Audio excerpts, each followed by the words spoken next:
AD, a year that will thrill you and terrify you.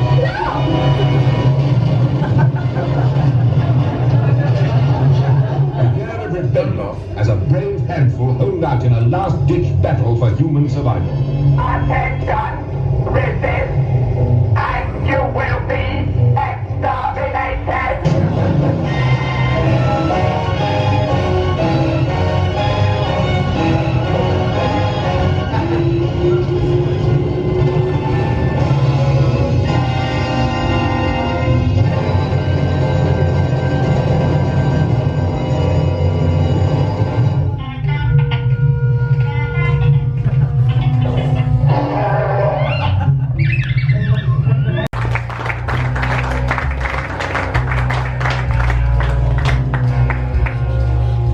Well, there we go. We've dug up some clips there. Kept me busy for one afternoon. Yes. Don't remember half that rubbish. Rubbish? Those early ones were terrible. Any, what, like what? The Daleks films were so... Were they that bad, really? I know they're not great, but there's a certain charm, would you not say? Well, I think they had a charm at the time, but boy, they were cheap. Yeah, you might have heard some laughter from the audience, which did quite disappoint me, to be honest. And it is, you can win both those films in the raffle, by the way.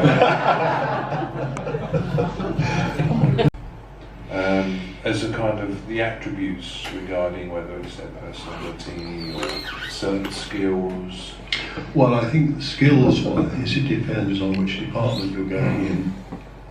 Obviously, if you go into the art department, you've got to have a certain amount of draftsman skills and things like that. If you go into special effects, if you go into physical special effects, you've got to have some form of engineering qualifications. If you go into visual effects, obviously you've got to have knowledge about film and computers and what you can do. Camera you can learn, obviously that's one you can learn. I think, and on production side and assistant directors, I think you've just got to have common sense and most people think they do have that when they don't really, you know what I mean? And I suppose the key factor is sort of the way you work with other people. That's very important. I think I've often talked to film students and they have a very wrong impression of what you need or what is needed, and they don't quite realise sometimes that it's quite hard work. I'm sure the ones here tonight do know what, you know, we've got some students, but I know it must be so difficult indeed. Like I used to, God, I don't know, 25, 30 years ago, I actually really wanted to be a film director. I did work experience at the local TV station and stuff, and then I decided I wanted to work in radio.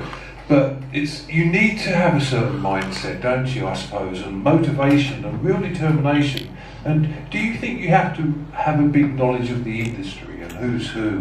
No, I don't think. No, I don't think you can possibly know that. You have to have good discipline, good self-discipline. No, the industry is so vast now. It was when I joined. It was very much like a club. You worked with the same people all of the time. I mean, all my first years I worked at Pinewood, and it was the rank organisation, so everything was produced by the rank organisation. and you would finish a film on a Friday night and start a new one on a Monday morning, and you hadn't even read the script. You just were given a job because you were being paid. And you know, and all the actors had lunch in the restaurant and all smoked cigars, and nowadays they all have a private caravan and you have 10 security guards and you never see them. I think it's pathetic nowadays. It's nice for people to come together and just hang out and be part of a family, which, one thing I'm quite interested in, did you feel part of the Bond family? It's like Eon Productions, you've got Barbara Broccoli and Michael G. Wilson and, you know, other key people who worked on lots of Bond films, and you worked on lots. Did you feel part of? Oh yeah, you're part of the family, and still are. Yeah. You know, I emailed Barbara only 2 or 3 days ago about a lunch that we're arranging with an old Bond pal who's been working away on Hawaii 5-0 for 9 years. He's coming back, and I was hoping that she might be able to join us. But Did she get back to you? oh yeah. Oh, she never replied to anyway. No, no, I did mention you, but. Okay, thanks. Oh, okay. Well, that's good. Oh no, we're still part of it. Good stuff. Yeah. Portslade, that place near Eastbourne. Polegate, that's the one. Yeah, thanks to him for helping with the clips. Also to Juries Inn Hotel and Cote Restaurant, where I went there earlier with Anthony and Patricia. And finally to our sponsor, Brighton Film School, they're fabulous. And to Christopher and Anthony White. And thank you very much for coming this evening.